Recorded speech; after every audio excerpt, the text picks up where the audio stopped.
आज की कहानी का शीर्षक है दिए विश्वास के। आइए चलते हैं इस रोचक कहानी की यात्रा पर। ये कहानी है गांव में रहने वाले एक कुम्हार की, जो अपने परिवार के भरण पोषण के लिए मिट्टी के बर्तन बनाया करता था और रोज दिन में इतनी कमाई कर लेता था कि 2 वक्त की रोटी के लिए सोचना ना पड़े। कुम्हार के घर 2 बेटियां थीं, जिनकी स्कूल में पढ़ाई करने के लायक उम्र हो चुकी थी। भले ही कुम्हार की कमाई सीमित थी, किंतु शिक्षा को लेकर वह गंभीर था और अपनी बेटियों को सरकारी स्कीम के तहत स्कूल में एडमिशन भी दिलवा दिया था। किंतु कुम्हार चिंतित रहता था कि इन बेटियों की प्राथमिक शिक्षा तो हो जाएगी, किंतु स्वावलंबी बनने के लिए इतनी शिक्षा पर्याप्त न होगी।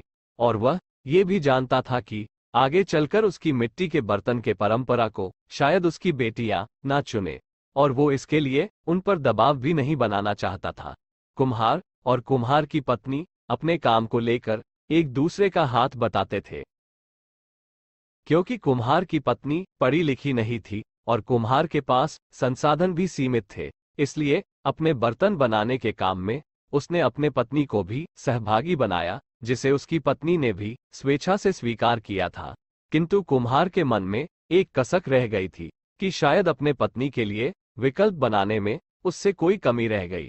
इसलिए वह चाहता था कि कम से कम उनकी बेटियों के पास यह निर्णय लेने का अवसर तो हो कि वे अपने कार्य या व्यवसाय का चुनाव खुद कर सकती हैं। आगे कुछ समय बीतता है और किसान के घर एक नवजीवन का आगमन होता है।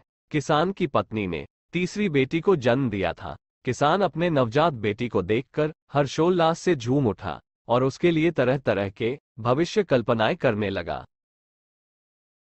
किंतु क्योंकि कुम्हार एक गहरी सोच वाला व्यक्ति था, 1-2 दिन के अंदर ही इस हर्ष उल्लास के जगह एक गंभीर भाव ने घर कर लिया उसके मन में।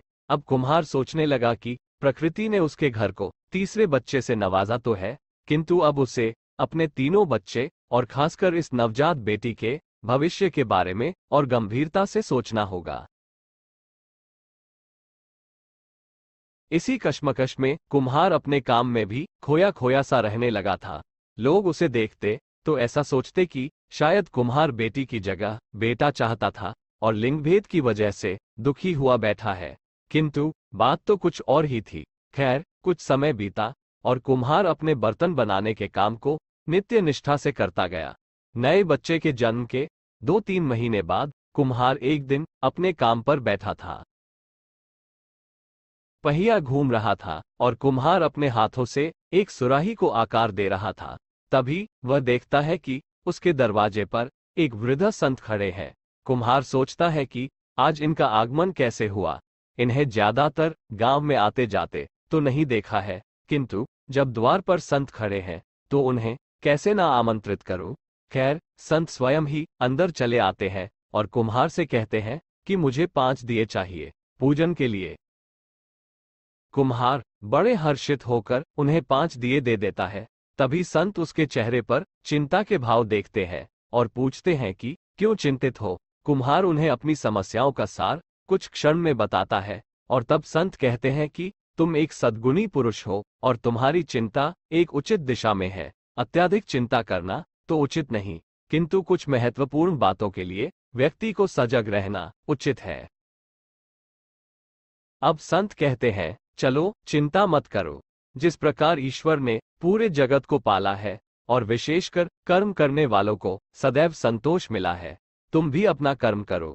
और हाँ, अपने रोज दिन के कार्य के अलावा 5 दिए भी बना लेना और हर दिन वो 5 दिए एक कमरे में रख देना और तब तक ये काम करना मत छोड़ना जब तक दोबारा मैं तुम्हारे द्वार पर ना आऊं।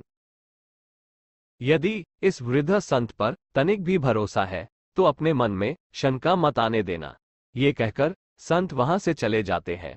कुम्हार सोचता है कि बाबा ने मेरी बातें तो बड़ी गहराई से सुनी और मुझे जो काम करने को बोला है, पता नहीं इसका क्या रहस्य है, किंतु मुझे उनकी बात पर भरोसा रखकर ऐसा ही करना चाहिए। क्या पता बाबा को भविष्य में कभी दियों की आवश्यकता पड़े और वो मुझसे दिए मांगने दोबारा यहाँ आए। दोस्तों, आगे क्या हुआ? क्या बाबा कुम्हार के द्वार पर वापस आते हैं? क्या कुम्हार उनकी कही गई बात पर टिका रहता है। कुम्हार के तीनों बच्चियों का भविष्य कैसा होता है, जानेंगे भाग 2 में।